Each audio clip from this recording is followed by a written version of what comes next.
Hai sesama caregiver, berhenti sebentar, tarik nafas. Untuk kita yang hari ini mulai kewalahan dengan mental kita sendiri, kita nggak salah kok, kita nggak lemah, karena kita ini juga manusia. Kita bisa melihat begitu banyak komentar-komentar di TikTok cerita Mesak dari sisi caregiver. Bagaimana kita sebagai caregiver juga seringkali jatuh secara mental. Bagaimana kita menyaksikan orang yang kita kasihi menjalani begitu banyak proses-proses dalam proses penyembuhan sakit kanker ini. Ada beberapa komentar yang masuk. Salah satu yang akan saya bacakan dari Ambu Neneng. Saya sebagai pendamping sangat kewalahan untuk menjaga mentalnya. Kami pendamping juga butuh bimbingan mental. Ya, sebetulnya kita sama-sama butuh bimbingan mental. Itu sebabnya TikTok ini ada, di mana kita sebagai caregiver juga dapat saling menguatkan, saling menopang, dan saling mendoakan, saling sharing, di mana kita bisa berbagi bahwa kita juga punya perasaan yang sama. Tidak ada yang mengajarkan kita bagaimana kita harus bertahan, melihat orang yang kita kasihi, orang yang kita cintai, berjuang melawan rasa sakit yang begitu kuat.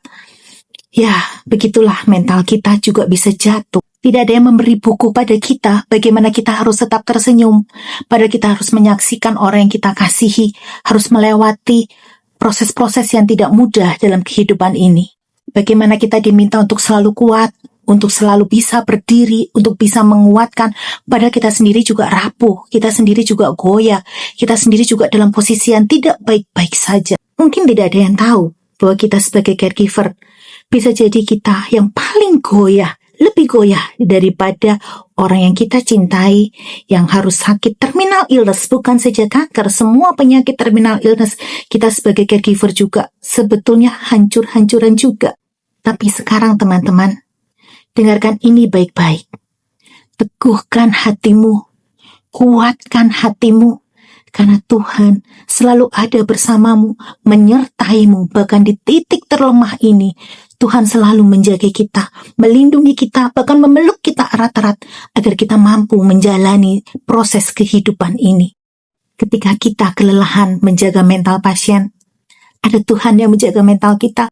Ketika kita menangis diam-diam, ada Tuhan yang memegang hati kita, yang memeluk kita erat-erat agar kita tidak sampai terkulai. Ketika kita berkata, Tuhan, aku sudah tidak sanggup lagi.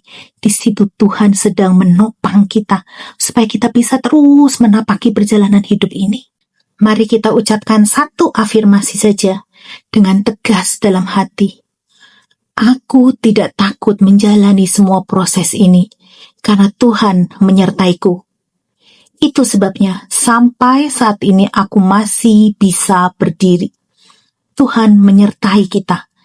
Oleh karena itu, sampai saat ini kita bisa berdiri, mendampingi orang-orang yang kita kasihi.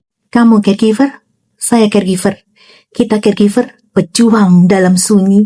Kita ditempa bukan untuk roboh. Saya Paulina, istri Mesak Amin, terus melangkah dengan hati yang berserah, namun tetap menyala.